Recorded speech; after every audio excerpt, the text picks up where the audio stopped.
جی السلام علیکم، امید ہے کہ آپ سب لوگ خیریت سے ہوں گے۔ یہ جو سامنے آپ ٹویٹ دیکھ رہے ہیں یہ مریم اورنگزیب صاحبہ کی ٹویٹ ہے، انہوں نے صحت کارڈ کے حوالے سے کی ہے۔ جی وہ صحت کارڈ نہیں جو آپ لوگوں کے پاس تھا، ساری آبادی کے پاس صحت کارڈ تھا پنجاب کی اور کے پی کے کی، اس کی بات نہیں ہو رہی، یہ بات ہو رہی ہے صحافیوں کے صحت کارڈ کی۔ اور اس کے حوالے سے وہ ٹویٹ میں لکھتی ہیں کہ الحمدللہ وزیر اعظم شہباز شریف کے صحافیوں کے لیے پاکستان کی تاریخ کے پہلے صحت کارڈ پروگرام کے تحت سرگودا سے سینئر صحافی، ان کے صحافی کا انہوں نے نام لکھا، ان کے دل کا کامیاب آپریشن ہو گیا ہے۔ وہ پہلے صحافی ہیں جنہیں ہیلتھ کارڈ کے تحت نجی اسپتال میں جدید ترین علاج کی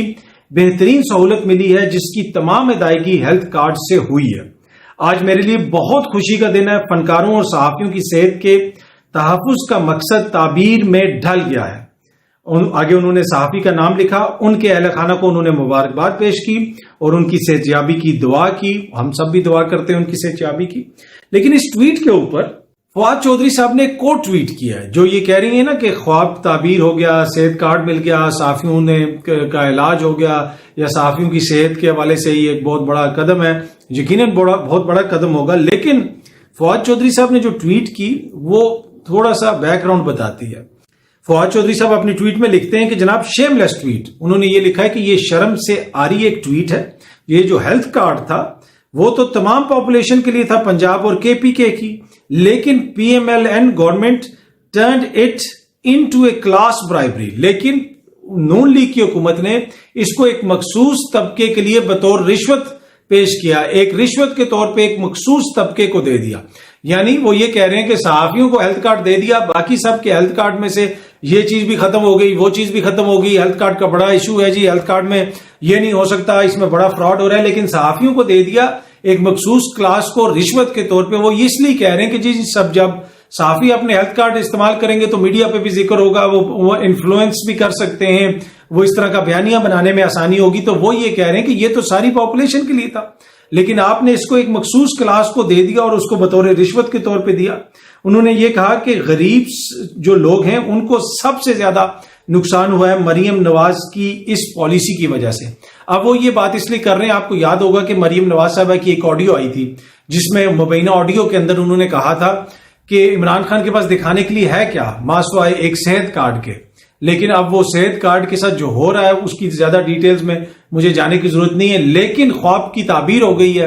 مریم اورنگزیب صاحبہ کی، جن کی وزارت نے 10 ارب روپے کے اشتہارات کے فنڈز کلیئر کیے، فنڈز بانٹے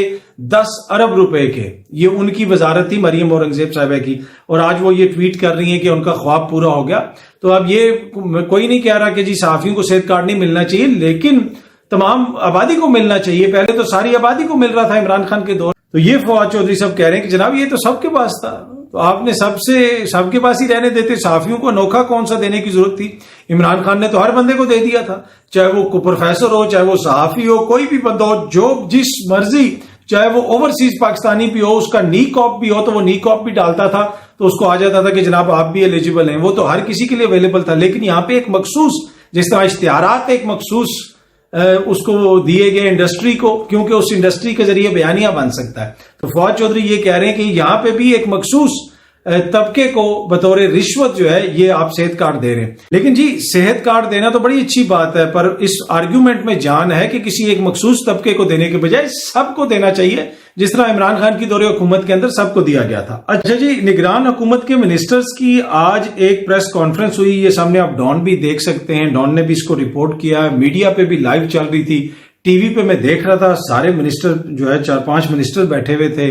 میں ان کی سن رہا تھا، تو میں فوراً باہر آیا، میں نے کہا شاید وہ بتا رہے ہوں گے کہ الیکشنز کے لیے ہم نے کیا کیا ہے، الیکشنز کس طرح ہوں گے، الیکشنز کی کیا تیاری ہو رہی ہے۔ وہ تو SIFC کی میٹنگ کے اوپر اور معیشت کے اوپر اور پتہ نہیں کون سی پریس کانفرنس کرتے، جب سے یہ نگراں آئے ہیں انہوں نے ایک بھی میٹنگ، ایک بھی پریس کانفرنس، ایک بھی اجلاس ایسا نہیں بلایا جہاں پہ یہ کوئی لائعمل دے رہے ہوں کہ الیکشنز ہم نے کس طرح کروانے ہیں، کس طرح میک شور کرنا ہے کہ وقت کے اوپر الیکشنز ہوں۔ اور بھائی تمہارے پاس کون سا مینڈیٹ ہے کہ تم روز بیٹھ جاتے ہو سامنے آ کے ہمیں بتاتے ہو کہ معیشت کا یہ کرنا ہے، معیشت کا وہ کرنا ہے؟ آپ کے پاس I'm sorry to say ان چیزوں کا مینڈیٹ نہیں ہے۔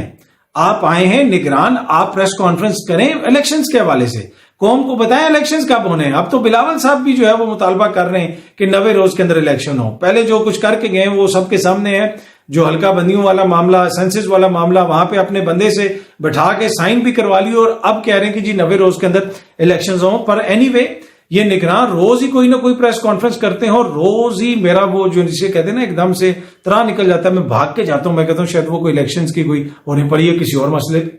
یہ چینی کہ ہم یہ کر رہے ہیں، ہم وہ کر رہے ہیں. بھائی آپ اتنے آئنسٹائن ہوتے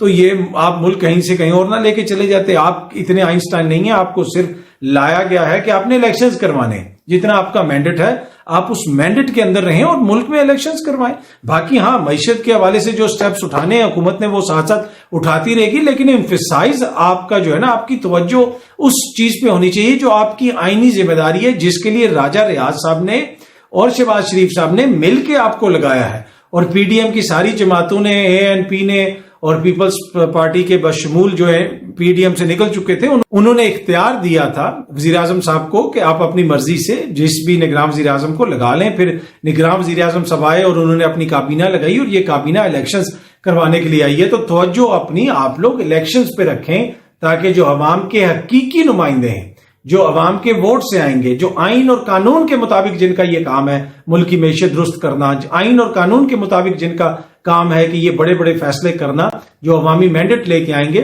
تو پھر وہ آ کے یہ فیصلے کریں. وہ اس لیے کہا جاتا ہے کہ وہ یہ فیصلے کریں کیونکہ اگر ان کے فیصلے غلط ہوں گے تو اگلے الیکشنز میں پھر عوام ان کو ووٹ آؤٹ کر دے گی. آپ تو عوام کا ایک ووٹ بھی لے کے نہیں آئے، آپ تو راجہ ریاض صاحب کے کہنے پہ آ گئے ہیں، تو آپ کے پاس تو یہ مینڈیٹ نہیں ہے. باقی آپ کی جو اس کنٹری کے لیے ویل وشز ہیں، اس کنٹری کے لیے کچھ کر گزرنے کا جذبہ ہے، اس کو ہم دونوں ہاتھوں سے سلام کرتے ہیں. لیکن آپ بس وہ یہ کر دیں، اس کنٹری کے لیے اگر کچھ کرنا چاہتے ہیں تو وقت پہ انتخابات کروا دیں اور جو آپ کا مینڈیٹ ہے اس کے تحت آپ اپنا کام کر جائیں اور جائیں. اور اگلی جو حکومت آئے گی وہ جانے اور عوام جانے، پھر عوام دیکھ لے گی کہ جو منتخب نمائندے ہیں وہ کس طرح چیزوں کو بہتر کرتے ہیں. اچھا، جہاں تک چیزوں کی بہتری کا تعلق ہے، نگراں حکومت نے بجلی کی قیمت میں ایک بار پھر اضافہ کر دیا. جی ہاں جی، بجلی کی قیمت میں ایک دفعہ پھر اضافہ ہو گیا. جولائی کے لیے فیول ایڈجسٹمنٹ کی مد میں بجلی ₹1.40 مہنگی کر دی گئی ہے. اضافہ سپتمبر کے بلوں میں وصول کیا جائے گا.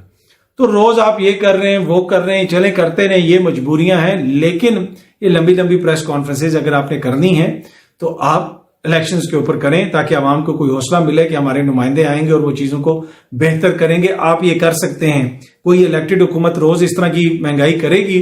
تو پھر ان کو اس کا پولیٹیکل کاسٹ پے کرنی پڑے گی. وہ پولیٹیکل کاسٹ آپ الیکشنز میں پے کرتے ہیں اور اسی کا عوام انتظار کر رہی ہے. اور مجھے پوری امید ہے کہ نگراں حکومت کی بھی ساری توجہ اس کے اوپر ہے. لیکن میرے خیال میں جتنے بھی اجلاس انہوں نے الیکشنز کے حوالے سے کیے ہیں، جتنی میٹنگز انہوں نے الیکشنز کے حوالے سے کی ہیں، جتنے انہوں نے پریس کانفرنسز انہوں نے الیکشنز کے حوالے سے کی اور بتایا کہ ہم کس طرح الیکشنز کروائیں گے، وہ بدقسمتی سے مقامی میڈیا نے کور نہیں کی. یوگوسلاویا اور دیگر جو میڈیا آؤٹ لیٹس ہیں عالمی سطح پہ، وہاں پہ ہمیں رپورٹس اس طرح کی ملی ہیں کہ وہاں پہ اس طرح کی پریس کانفرنسز ہوئی ہیں جو رپورٹ کی گئی ہیں، جن میں نگراں حکومت نے کہا ہے کہ ہمارا اور کوئی کام نہیں، ہم تو آئین میں مینڈیٹ ہی ہمارا صرف اس لیے ہے کہ ہم الیکشنز کروانے آئے ہیں، ہم اسی کے اوپر توجہ دے رہے ہیں. تو اس طرح کی چیزیں انہوں نے کہی ہیں، لیکن بدقسمتی سے وہ صرف یوگوسلاویا میں رپورٹ ہو رہی ہیں. تو اینی وے ہم امید کرتے ہیں کہ جلد ہی وہ پاکستان میں بھی رپورٹ ہونا شروع ہو جائیں گی اور جلد ہی اس چیز کا ادراک ہو جائے گا کہ یہ ہمارے پاس کی بات نہیں ہے، یہ ہمارا کام نہیں ہے، یہ نگرانوں کا کام نہیں ہوتا دنیا کے کسی بھی ملک میں اس طرح کے فیصلے کرنا. پنجاب کی نگراں حکومت نے جناب صحت کارڈ کے حوالے سے تبدیلیاں کر دی، کے پی کے نے صحت کارڈ کے حوالے سے تبدیلیاں کر دی. کوئی منتخب حکومت کر کے دکھائے نا اس طرح، پھر اس کو دیکھیں وہ کس طرح ہوتا ہے. لیکن یہ حکومت پی ڈی ایم کی ایکسٹینشن ہے اور اس کی قیمت ان کو ادا کرنی پڑے گی الیکشنز کے اندر. جس کی بھی غلطیاں، سیاسی غلطیاں، چاہے وہ عمران خان کی حکومت کی ہوں یا اگلی حکومتوں کی بھی، جس کو عوام ذمہ دار سمجھے گی وہ اس کو سامنے رکھ کے ووٹ ڈالے گی. کسی کے حق میں ڈالے گی، کسی کی مخالفت میں ڈالے گی. جس مرضی کو وہ ووٹ ڈالیں، جس مرضی کو وہ سمجھیں کہ وہ ووٹ کا حقدار ہے، وہ اس کو ووٹ ڈالیں گے. اور یہی ٹوٹل ذمہ داری نگران حکومت کی یہ ہے کہ آپ نے فری اینڈ فیئر الیکشنز کروانے، تو خدا را اپنی توجہ اس کے اوپر رکھیں. بہت جلدی آپ سے دوبارہ ملاقات ہوگی. Thank you so much.